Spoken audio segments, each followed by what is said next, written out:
This is Mr. Kopitsky, and this is lecture number 2.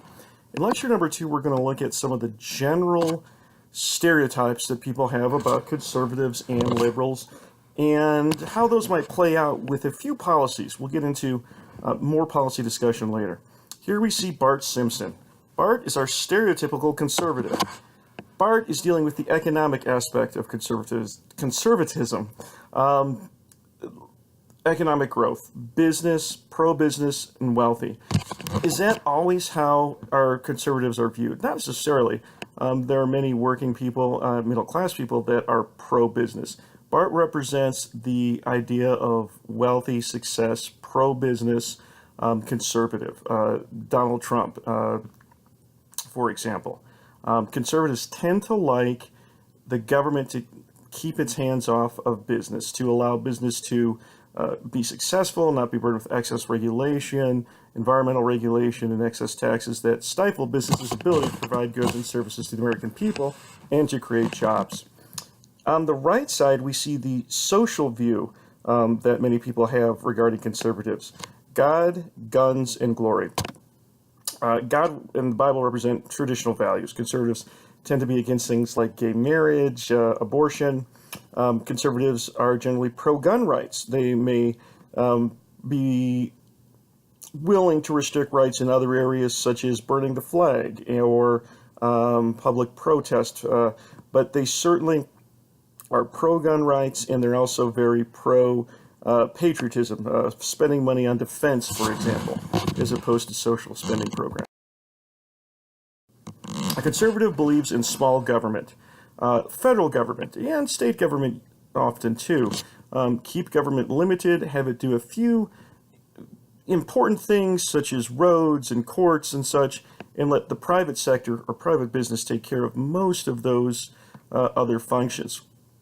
And in doing so, people can have lots of opportunity to grow and be successful, and the government doesn't stifle them with excess bureaucracy. Conservatives do generally support traditional values and want laws which reflect that, and the old saying laissez-faire, oppose government intervention in economic affairs. Let it be, let the free market decide how the economy is going to work. Conservatives like to stress individual responsibility as opposed to collective welfare and responsibility, and they also support strong leadership institutions and laws. Here's our stereotypical liberal. He's a hippie. He is not into big business, promotes the environment, peace, less on defense spending, more on personal rights. Liberals support active roles in regulating business and the economy. They want programs like welfare and are into things like raising the minimum wage to try to redistribute income. They support a broad interpretation of civil liberties, freedom of speech, freedom of press, not restricting speech perhaps on television and in books and that sort of thing. General less regulation of private and social contact by the government. One thing we talk about is liberals interested in promoting welfare. Welfare programs would be laws such as food stamps, Medicare, disability. Pollution laws aren't necessarily welfare. Pollution laws are things that liberals do promote, but welfare is more like disability, aid to the poor, food stamps, things like that. Giving money from Group A to Group B to try to promote more equality in society. Moderates are people in the middle. This is Colin Powell. He was a Republican, served under George Bush as the Secretary of State, but criticized some of Bush's policies and saw things sometimes from a little more center view or a little more moderate left view. People that may be Democrat, maybe Republican, depending on where you're in the country. There are moderate Republicans up in New England, and there are moderate Democrats in the South who may have more in common with some Republicans than they do the majority of the Democratic Party. So people in the middle who are generally practical. Reactionary are people who seek to restore a glorious past point.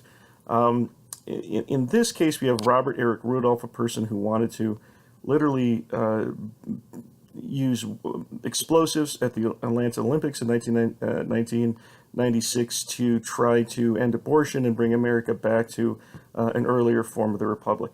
A great example of a reaction would be Adolf Hitler.